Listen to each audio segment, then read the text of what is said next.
काल रात्री जेवणामध्ये बनवले होते छोले भटुरे आणि काय सांगू तुम्हाला, एवढं भारी झाले होते ना. काय करायचं आहे आपल्याला, बाहेर धाबा आणि हॉटेल आणि हे न ते अजिबात नाही. एक नंबर छोले भटुरे घरामध्ये बनवले होते.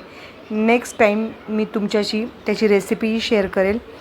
तर इतके सुंदर, इतके टेम्पटिंग दिसत होते आणि टेस्ट तर तुम्हाला काय सांगू, ढाब्याचे छोले भटुरे फिक्के पडतील एवढे भारी झाले होते. आणि त्यासोबत सॅलड बनवलं होतं दीदीने.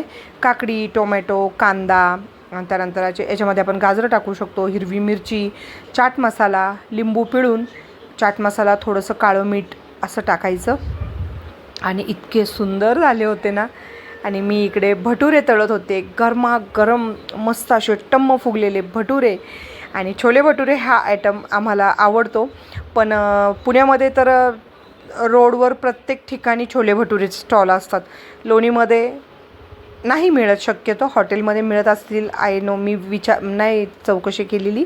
त्यामुळे घरीच मस्त असे छोले भटुरे बनवण्याचं काम चालू होतं. इकडे बघू शकता तुम्ही माझा अवतार, मला घाम येत होता, गरम होत होतं. गरमागरम छोले भटुरे बनवून देण्याचं काम चालू होतं. छोले मसाला बनवून झाला होता. इथे नितीन गप्पा मारत माझ्याशी उभे राहिले होते. मी जोपर्यंत किचनमध्ये काम करते ना, तोपर्यंत आहे ना बोलत उभे राहतात माझ्याजवळ. आणि पिक्चर पण चालू होता. काल पिक्चर बघत होतो आम्ही.